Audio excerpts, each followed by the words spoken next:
Welcome students, my self मान सिंह राजपूत। बच्चों, पिछले लेक्चर में हमने आपके ठोसों की विशिष्ट ऊष्माधारिता और जालक की जो ऊष्माधारिता होती है उसके बारे में अध्ययन किया। अब उससे हम ये निष्कर्ष पे पहुंचे थे कि जो ठोसों की विशिष्ट ऊष्मा होती है, विशिष्ट ऊष्माधारिता किसके बराबर होती है? सीपी और सीबी। नियत दाब पर विशिष्ट ऊष्माधारिता और नियत आयतन पर विशिष्ट ऊष्माधारिता। इसी प्रकार जब हमने जालकों की विशिष्ट ऊष्माधारिता की बात की थी तो जालकों की विशिष्ट ऊष्माधारिता किस किस के कारण होती है? जब आप किसी ठोस पदार्थ को ऊष्मा देते हो तो उसके ताप और आंतरिक ऊर्जा में क्या होती है? वृद्धि होती है। ताप और आंतरिक ऊर्जा में वृद्धि होने के फलस्वरूप जो दोलक के परमाणु हैं अपनी मीन पोजीशन के इर्द गिर्द क्या करने लगते हैं? कंपन करने लगते हैं। तो एक तो होगी आपकी दोलकों के कंपन की ऊर्जा, जिसे हम रिप्रेजेंट करेंगे सीवी जालक के द्वारा। दूसरी होगी आपकी जो इलेक्ट्रॉन्स फ्री हुए हैं, मुक्त इलेक्ट्रॉन्स, वो क्या करेंगे? उच्च ऊर्जा स्तरों वाले कक्षकों में क्या कर जाएंगे? उत्तेजित हो जाएंगे। तो दूसरी आपकी जो एनर्जी होगी, विशिष्ट ऊष्माधारिता होगी, वो किसके कारण होगी? फ्री इलेक्ट्रॉन्स के कारण। किसके कारण होगी? फ्री इलेक्ट्रॉन्स के कारण। तो आपको जो सीबी मिलता था वो क्या मिलता था? सीबी लैटिस, सीबी जालक प्लस सीबी फ्री इलेक्ट्रॉन्स के रूप में।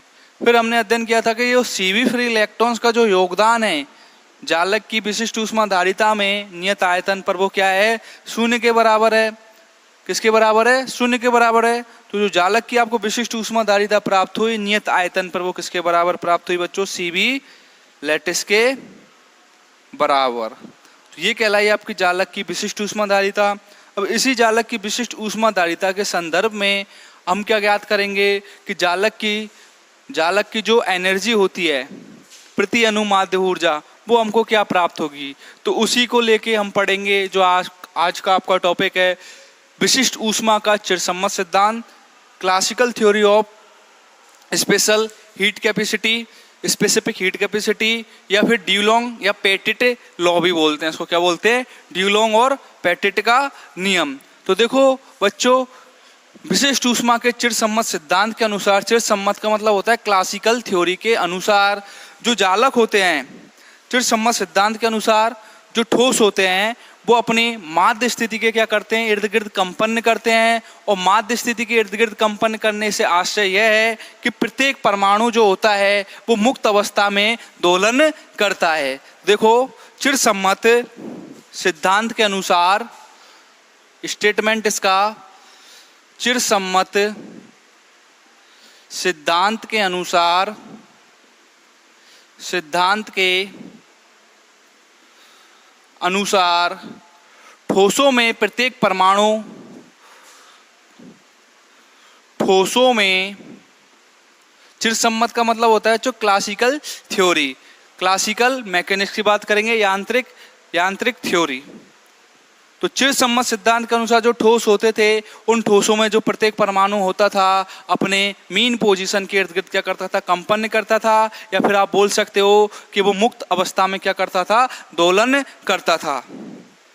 देखो, चिरसम्मत सिद्धांत के अनुसार ठोसों में प्रत्येक परमाणु अपनी माध्य स्थिति के,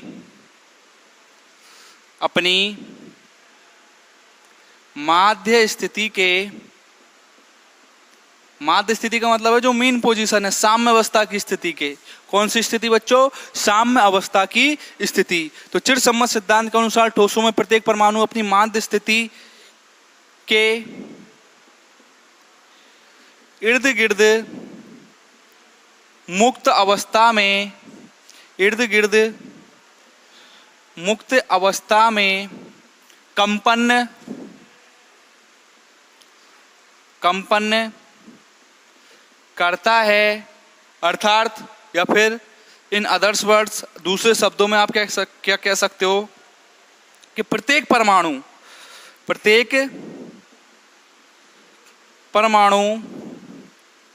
मुक्त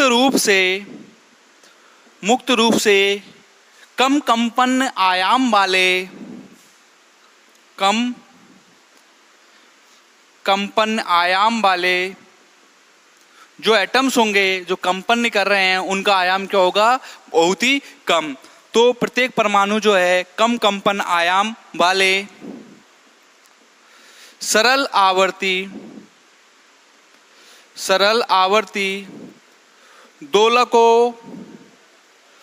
आवर्ती दोलकों की भांति दोलन करता है। क्या करता है, प्रत्येक परमाणु जो होता है वो कम कंपन आयाम, अर्थात जो उसके कंपन होंगे उनका आयाम क्या होगा, बहुत ही कम कंपन आयाम वाले सरल आवर्ती दोलकों की भांति दोलन करता है। अर्थात क्या करता है, वो परमाणु सरल आवर्ती मोशन करता है, सिंपल हार्मोनिक मोशन करता है। और बच्चों हम जानते हैं, किसी भी, यदि मैं 1D बॉक्स मानूं, एक विमीय बॉक्स की कल्पना करें हम, तो क्वांटम यांत्रिकी के अनुसार एक विमीय बॉक्स के लिए जो एनर्जी दी जाती है वो एनर्जी क्या होगी बच्चों आपकी, अर्थात एक विमीय बॉक्स के लिए, या फिर अर्थात ऐसा ही बोल सकते हो, अर्थात सरल आवर्ती दोलकों की जो ऊर्जा दी जाएगी किस रूप में दी जाएगी, अर्थात सरल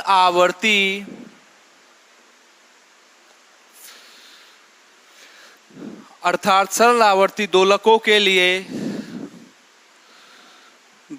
के लिए ऊर्जा निम्न प्रकार से दी जाती है।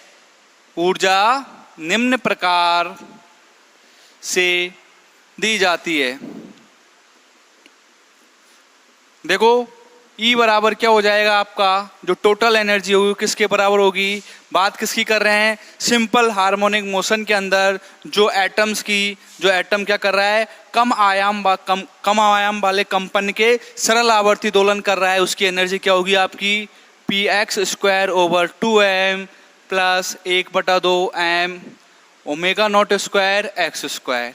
क्या हो जाएगी बच्चों, px²/2m plus 1/2m omega not square x² के रूप में। अर्थात ये क्या कहलाएगी आपकी, इसकी गतिज ऊर्जा, जो एटम्स क्या कर रहा है SHM, और ये क्या कहलाएगी इसकी स्थितिज ऊर्जा। अर्थात क्या बोल सकते हो आप कि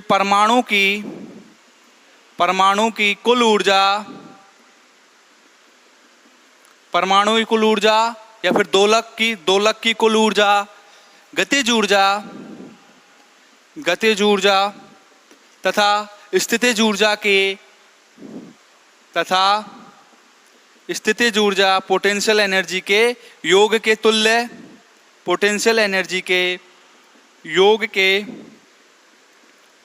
तुल्य, होती है।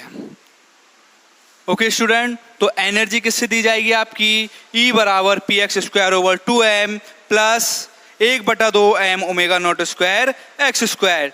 अब हम कौन सी थ्योरी की बात कर रहे हैं, चिरसम्मत सिद्धांत की, अर्थात क्लासिकल थ्योरी की। तो क्लासिकल थ्योरी के अनुसार जो ये दोलक ऑक्सीलेट कर रहा है, इसके मध्य, या फिर हम बोल सकते हैं क्लासिकल मैकेनिक्स के अनुसार T ताप पर, कैपिटल T टेम्परेचर पर एनर्जी कैपिटल E व E+DE के मध्य जो दोलन हो रहे हैं, उनकी जो माध्य ऊर्जा दी जाएगी बच्चों, जो माध्य ऊर्जा वाले परमाणु की संख्या क्या हो जाएगी, एक्सपोनेंशियल की पावर, जो दोलकों की ऊर्जा दी जाएगी वो क्या होगी, e⁻⁻ के रूप में। तो देखो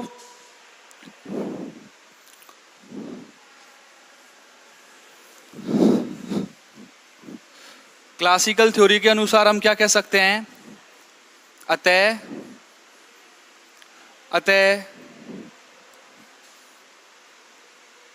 अतः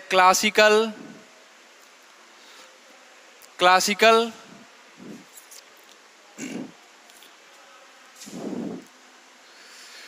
थ्योरी या फिर क्लासिकल यांत्रिकी क्लासिकल मैकेनिक्स के अनुसार क्या होगा, कौन सी थ्योरी यूज कर रहे हैं हम, क्लासिकल थ्योरी। तो चिरसम्मत सिद्धांत के अनुसार कैपिटल T ताप पर ऊर्जा कैपिटल E व कैपिटल E प्लस DE के मध्य दोलन करने वाले जो परमाणु होंगे उनकी संख्या किसके बराबर होगी, या फिर ऊर्जा कैपिटल E व E प्लस DE के मध्य वाले परमाणुओं की संख्या exponential minus E over KT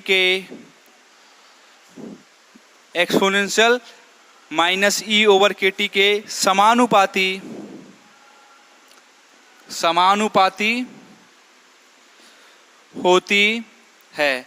क्या बोलेंगे, क्लासिकल थ्योरी के अनुसार बच्चों कि जो एटम्स क्या कर रहे हैं, कम कंपन आयाम के सरल आवर्ती दोलन कर रहे हैं, उनकी ऊर्जा यदि हम देखें E व E प्लस DE के मध्य दो बाउंड्री आपने निर्धारित कर दी कि इन दो बाउंड्री के मध्य, इन दो एनर्जी वैल्यूज के मध्य जो परमाणु ऑक्सीलेट कर रहे हैं उनकी जो संख्या होगी वो किसके बराबर होगी, exponential minus E over KT के समानुपाती होती है। अतः परमाणु दोलक की जो माध्य ऊर्जा निकालेंगे, जो टोटल परमाणु जो क्या कर रहे हैं, ऑक्सीलेट कर रहे हैं इन दो एनर्जी रेंज के मध्य, अतः उनकी जो माध्य ऊर्जा होगी वो बच्चों किसके बराबर होगी, अतः परमाणु दोलक की माध्य ऊर्जा देखो बच्चों, माध्य ऊर्जा मतलब मीन एनर्जी, माध्य ऊर्जा क्या होगी, E बार बराबर 0 से इनफाइनाइट, लिमिट क्या होगी 0 से इनफाइनाइट EdN ओवर 0 से इनफाइनाइट DN। क्या हो जाएगी, 0 से इनफाइनाइट EdN, जहां पर ये आपका हो जाएगा समीकरण नंबर 2।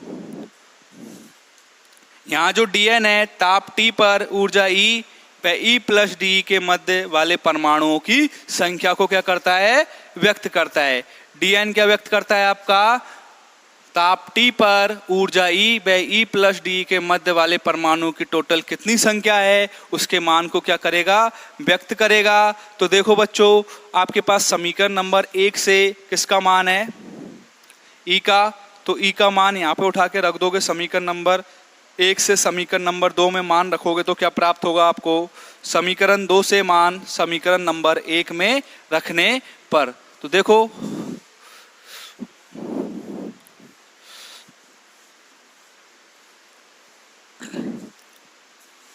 समीकरण 1 से मान कहाँ रख दोगे, समीकरण 2 में, समीकरण 1 से मान समीकरण 2 में। तो देखो क्या प्राप्त हो जाएगा आपको, E बार बराबर क्या है बच्चों, 0 से इनफाइनाइट, जो लिमिट है आपकी क्या है 0 से इनफाइनाइट E की वैल्यू क्या थी आपकी, px square over 2m plus 1/2 m omega not square x square over 0 से इनफाइनाइट। और Dn की वैल्यू क्या है आपकी, Dn क्या रिप्रेजेंट कर रहा है, ऊर्जा E व E प्लस DE के मध्य वाले परमाणुओं की संख्या को। तो देखो ये क्या हो जाएगा, एक्सपोनेंशियल, ये भी देखो ये क्या रिप्रेजेंट कर रहा है, एनर्जी को। तो एनर्जी समीकरण नंबर 1 वाली एनर्जी यहाँ पे वापस पुट करोगे एक्सपोनेंशियल वाली टर्म में, तो देखो क्या हो जाएगा, minus px square over 2m KT plus, देखो ये एनर्जी का जो मान प्राप्त हुआ है ये वाला, वापस से कहाँ पुट करोगे एक्सपोनेंशियल के अंदर E के स्थान पर, तो क्या हो जाएगा, minus px square over 2m KT minus 1/2 m omega not square x square over KT और क्या हो जाएगा ये, देखो x और px के, x और px के रूप में है, तो परिवर्तन किसके रूप में होगा, dx और dpx, किसके रूप में होगा, dx और dpx। इसी प्रकार नीचे क्या है आपका, 0 से इनफाइनाइट इंटीग्रेशन dn, जो किसके बराबर होगा, एक्सपोनेंशियल माइनस ई ओवर kt के बराबर। तो देखो क्या हो जाएगा, exponential minus P x square over 2m minus P x square over 2m minus 1/2 m omega not square x square over kt और dpx और dx के बराबर। देखो बच्चों क्या किया, देखो बच्चों जो आपका समीकरण नंबर 1 से जो एनर्जी प्राप्त हुई थी आपकी एक विमीय सरल आवर्ती दोलक के लिए, E बराबर क्या प्राप्त हुई थी आपको, P x square over 2m plus 1/2 m omega not square x square के रूप में। अब क्लासिकल थ्योरी के अनुसार जो टेम्परेचर T पर जो ऊर्जा E व E प्लस डी के मध्य वाले टोटल जो परमाणु हैं उनकी संख्या किससे दी जाती है, एक्सपोनेंशियल माइनस ई ओवर kt के रूप में, ठीक है ना, किसके रूप में दी जाती है, एक्सपोनेंशियल माइनस ई ओवर kt के रूप में होती है। तो देखो अतः परमाणु दोलकों की माध्य ऊर्जा आपको ये प्राप्त हुई। यहां से आपने क्या किया, समीकरण नंबर 1 से जो एनर्जी आपको प्राप्त हुई थी P x square over 2m, वो मान आपने वापस से पुट कर दिया। तो मान रखने के पश्चात अब ये जो आपकी टर्म है dn किसके बराबर है, एक्सपोनेंशियल माइनस ई ओवर kt dx और dpx के बराबर। dn किसके बराबर है, देखो यहाँ पर कंफ्यूज नहीं होना है, dn बराबर है आपकी एक्सपोनेंशियल माइनस ई ओवर kt dx dpx और dx के बराबर। तो देखो एक्सपोनेंशियल e की वैल्यू वापस पुट कर दी अंदर, dx और dpx, और 0 से infinite exponential minus P x square over 2m minus m omega not square x square over 2kt dx और dpx। अब देखो बच्चों एक एक step, P x square over 2m और exponential minus P x square over 2m kt और dpx को एक स्टेप में, और 1/2 m omega not square x square और minus exponential minus 1/2 m omega not square x square by kt dx को एक term में। तो आप इनको दो टर्म में डिवाइड कर सकते हो, दो अलग अलग स्टेप्स में। तो देखना बच्चों 0 से इनफाइनाइट, पहले पी एक्स स्क्वायर वाली टर्म ले रहे हैं, P x square over 2m P x square over 2m exponential minus P x square over 2m kt और क्या हो जाएगा, dpx डिवाइड बाई 0 से इनफाइनाइट एक्सपोनेंशियल माइनस के P x square over 2m minus P x square over 2m kt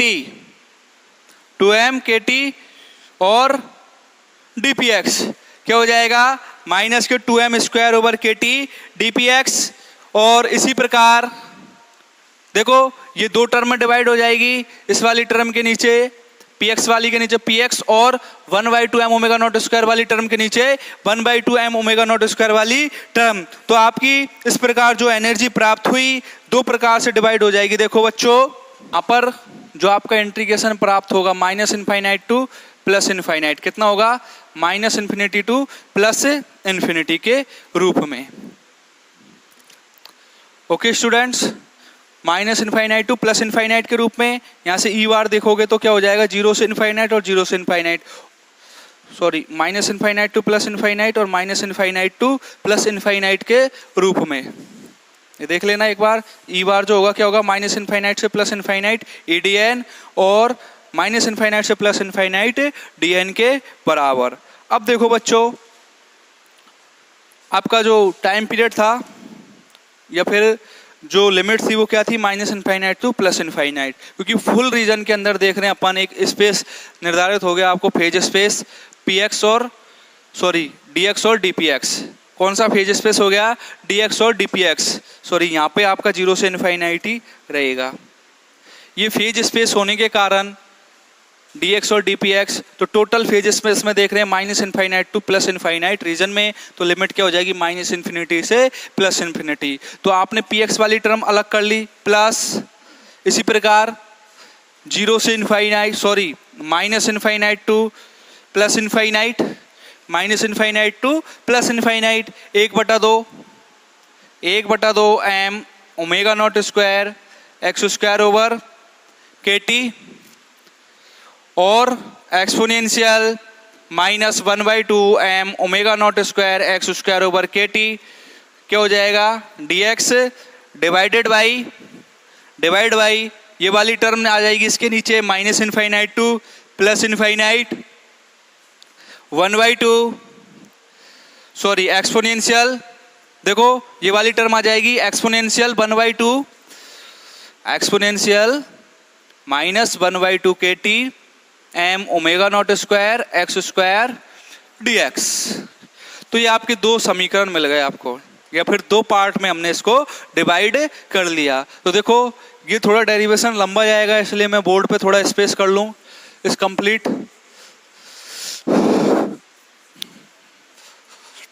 अब आप इसको मान लो समीकरण नंबर 3 बच्चों, किसको मान लो समीकरण नंबर 3, क्या हो जाएगा ये समीकरण नंबर 3, और समीकरण नंबर 3 की ये वाली स्टेप मान लो स्टेप ए और लास्ट वाली मान लो स्टेप बी। तो हम इनको स्टेप बाय सॉल्व करेंगे, अब पहले स्टेप ए और फिर स्टेप बी सॉल्व करके और समीकरण नंबर 3 में क्या रख देंगे वापस से वैल्यू पुट कर देंगे। तो देखना बच्चों क्या प्राप्त होता है, आपका जो माध्य ऊर्जा क्या प्राप्त होगी। देखो जो समीकरण 3 माना था उसमें पहले फर्स्ट स्टेप का कर लेते हैं इंटीग्रेशन। देखो फर्स्ट स्टेप क्या थी आपकी, फर्स्ट स्टेप क्या थी minus infinite to plus infinite px square over 2m exponential minus k px square over 2m k t, और ये dpx divided by minus infinite to plus infinite minus infinity two plus infinity exponential minus k px square over 2m k t, और ये क्या हो जाएगा dpx, क्या हो जाएगा ये आपका फर्स्ट स्टेप हो जाएगा।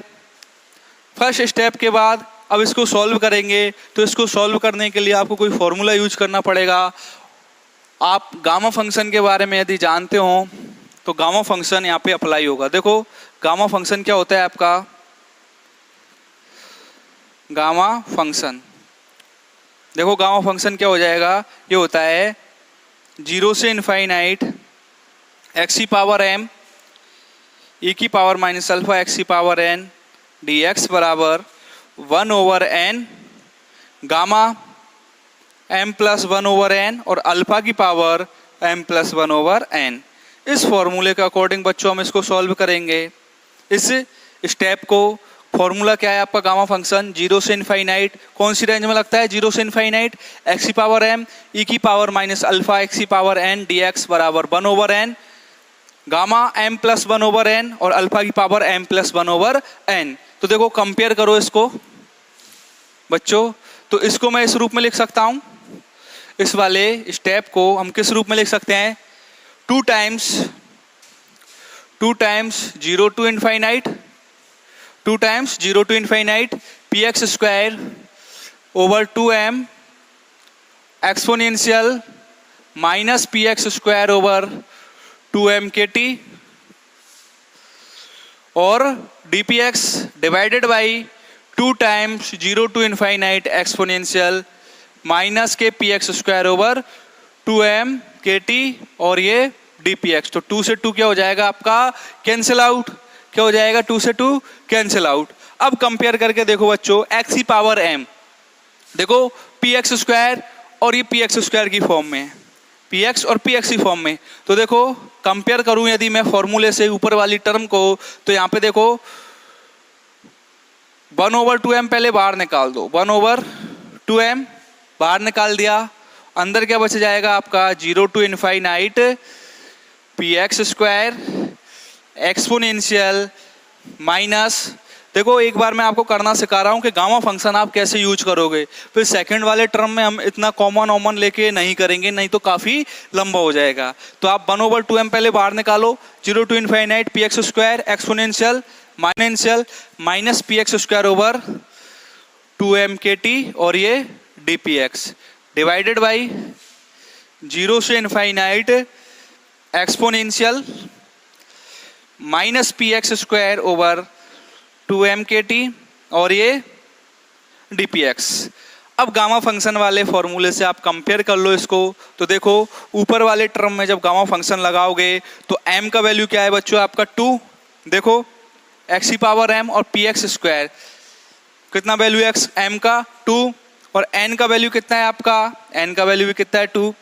अल्फा क्या हो जाएगा, पी एक्स को छोड़ के बाकी जो टर्म है वो क्या हो जाएगी आपकी अल्फा, तो अल्फा बराबर क्या हो जाएगा 1/2m के टी। तो देखो यदि मैंने कंपेयर किया, कंपेयर करने के पश्चात मुझे क्या मिला, गामा फंक्शन से कंपेयर किया तो m बराबर क्या मिला 2, देखो पी एक्स स्क्वायर से कंपेयर करो x की पावर m 2 मिल गया, n बराबर भी कितना मिल गया आपको 2, देखो e की पावर माइनस अल्फा की पावर n, तो P x square over 2m k t और अल्फा क्या मिल गया बच्चों 1/2m के टी।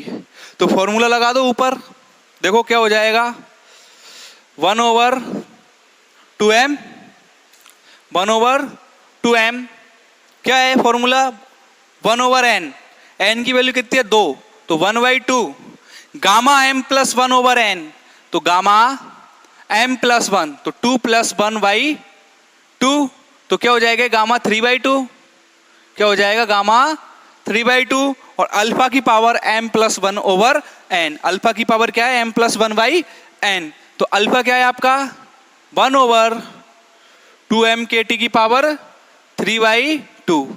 ये तो ऊपर वाला सॉल्व हो गया। इसी प्रकार नीचे कंपेयर करोगे तो m का वैल्यू क्या मिल रहा है बच्चों आपको, नीचे कंपेयर करने पर m का वैल्यू 0, n का वैल्यू 2 और अल्फा का वैल्यू सेम। तो देखो नीचे फॉर्मूला अप्लाई करोगे तो क्या हो जाएगा वही 1/n 1/2 gamma m plus 1/n, m की वैल्यू क्या है आपकी 0, तो क्या हो जाएगा गामा 1/2 और अल्फा की पावर, अल्फा क्या है 1/2m के टी की पावर 1/2। तो ये आपकी फर्स्ट स्टेप सॉल्व हुई। तो देखो गामा 3/2 और गामा 1/2 की वैल्यू क्या होती है आपकी, गामा 3/2 और गामा 1/2 की वैल्यू क्या हो जाएगी बच्चों आपकी, देखो चूंकि गामा 3/2 होता है आपका 1/2 गामा 1/2 और गामा 1/2 की वैल्यू होती है आपकी बच्चों रूट पाई, क्या होती है रूट पाई। तो देखो क्या हो जाएगा, ऊपर वैल्यू पुट करो पहले या फिर इधर चलते हैं, डेरिवेशन थोड़ा लंबा जाएगा बच्चों, तो एक एक स्टेप देखते हुए चलना।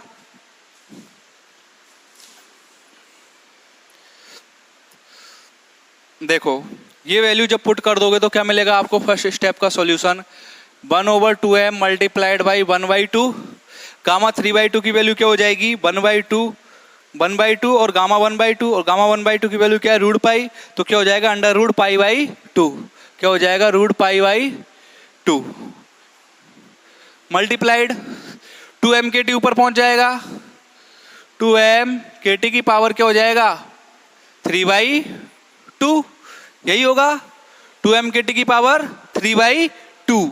अब नीचे वाला सॉल्व करो, 1/2 गामा 1/2 की वैल्यू क्या है root pi multiplied by 2m k T की पावर 1/2। अब इसको सॉल्व करो बच्चों, देखो क्या प्राप्त हुआ आपको, 1/2 से 1/2 कैंसिल आउट, रूट पाई से root pi cancel out, 2m k T की पावर आप से 2m के टी की पावर आप कैंसिल आउट कर दोगे तो क्या बच जाएगा 2m के टी की पावर 1, तो क्या मिला ये 1/2m मल्टीप्लाइड बाई देखो 1/2 और 2m के टी, तो देखो 2m से 2m कैंसिल आउट, तो आपको वैल्यू क्या मिल गई, KT/2। फर्स्ट स्टेप की वैल्यू क्या मिल गई आपको, KT/2। किसकी, फर्स्ट स्टेप की मान क्या मिल गया आपको, KT/2। इसी प्रकार बच्चों हम सेकंड स्टेप के लिए, सेकंड स्टेप आपका क्या था, सेकंड स्टेप था आपका 0 to इनफाइनाइट या फिर -इनफाइनाइट टू +इनफाइनाइट। और देखना बच्चों, एक बात और ध्यान रखने योग्य बात है, जो मैंने पहले लिमिट मानी थी 0 से इनफाइनाइट भी मान सकते हो आप माध्य ऊर्जा के लिए, ठीक है ना। क्या मान सकते हो, 0 से इनफाइनाइट। जो हमने शुरू में क्या माना था, E बार बराबर क्या माना था, 0 to infinite EdN over 0 to infinite DN, यही लिमिट मानी थी। अब ये लिमिट -इनफाइनाइट से +इनफाइनाइट में कैसे चेंज हो गई, क्योंकि जो इस बात कर रहे थे वो किसकी कर रहे थे, dpx और dx की। ये आपके रिप्रेजेंट करते हैं फेज स्पेस को, किसको, फेज स्पेस को। और फेज स्पेस की बात आती है, कौन से स्पेस की बात आ जाती है, -इनफाइनाइट से +इनफाइनाइट वाले रीजन की। फिर हमने गामा फंक्शन अप्लाई किया, तो ये 2 टाइम्स 0 to इनफाइनाइट और 2 टाइम्स 0 to इनफाइनाइट, तो 2 से 2 कैंसिल आउट हो गया और वापस से लिमिट क्या हो गई, 0 to इनफाइनाइट और 0 to इनफाइनाइट। तो उसका उतना कुछ फर्क नहीं पड़ा लिमिट का, जो -इनफाइनाइट टू +इनफाइनाइट हुआ था ओनली किसी कारण हुआ था, फेज स्पेस के कारण। देखो बच्चों, जो आपका सेकंड स्टेप है उसका सॉल्यूशन हम अगले लेक्चर में देखेंगे, इससे आगे कंटिन्यू देखेंगे। आज के लिए बच्चों इतना ही, धन्यवाद।